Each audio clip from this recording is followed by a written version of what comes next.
Pneumonia atau radang paru adalah peradangan akut pada jaringan paru-paru, sehingga kantung-kantung udara dalam paru-paru terisi cairan atau nanah, sehingga sering disebut sebagai paru-paru basah.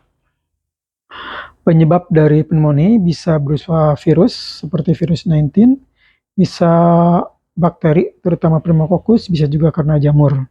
Yang cukup sering dan berbahaya adalah aspirasi pneumonia, jadi ada cairan atau benda asing masuk ke paru-paru. Ini sering terjadi terutama pada bayi yang baru berumur beberapa hari mengalami aspirasi karena waktu menyusui ASI-nya atau susunya masuk ke dalam paru-paru. Mungkin karena posisi menyusui yang terlalu rebahan atau ibunya yang tidur. Ini sangat berbahaya karena bisa menimbulkan kematian dalam beberapa jam saja. Untuk faktor risiko pneumonia adalah pada anak di bawah 2 tahun, terutama di bawah 2 bulan. Pneumonia pada anak di bawah 2 bulan selalu dianggap sebagai pneumonia berat dan harus segera dirawat di rumah sakit. Demikian juga orang tua atau lansia di atas 65 tahun juga adalah faktor risiko untuk terjadinya pneumonia.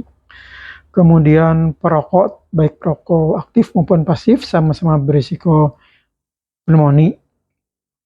Kemudian orang-orang dengan daya tahan tubuh yang lemah atau sedang menjalani pengobatan jangka panjang, juga orang-orang dengan penyakit kronis, terutama penyakit paru obstruktif menaun dan asma bronkial yang sering kambuh. Gejala dari pneumonia yang utamanya adalah demam tinggi, kemudian batuk yang hebat, dan sesak. Bisa juga disertai dengan nyeri dada, kemudian mual, muntah, diare, pusing, dan pegal-pegal. Untuk penanganan pneumonia, karena pneumonia adalah penyakit yang sangat berbahaya dan bisa menyebabkan kematian, kalau ditemukan pasien, terutama anak, balita, dengan panas tinggi, batuk, dan sesak, biarpun baru 1 hari, segera bawa berobat ke dokter atau ke rumah sakit untuk mendapatkan penanganan yang segera. Pneumonia yang ditangani dengan segera, cepat, tepat, dan akurat bisa sembuh dalam 1-2 minggu saja. Tapi kalau terlambat, maka penyakit bisa mengalami proses yang lama untuk kesembuhannya, bahkan bisa menimbulkan komplikasi.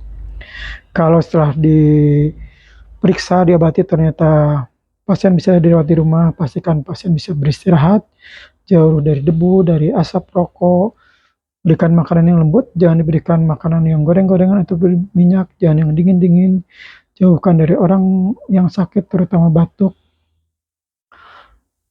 dan jangan sampai kena angin dingin dan debu. Untuk penjagaan pneumonia, yang pertama seperti penyakit lain tentu adalah dengan meningkatkan daya tahan tubuh, dengan istirahat cukup, berolahraga teratur, dan makan makanan sehat secara teratur. Stop merokok, jangan merokok dekat anak-anak, jangan merokok dalam rumah. Kalau punya anak kecil dan masih merokok, setelah merokok, mandi dan cuci baju sehingga waktu bertemu dengan anak-anak tidak berbau rokok lagi. Kemudian pakai masker saat berada di tempat yang padat, saat bertemu dengan yang batuk, dan selalu terapkan pola bersih hidup dan sehat. Demikian, mudah-mudahan bermanfaat. Salam sehat.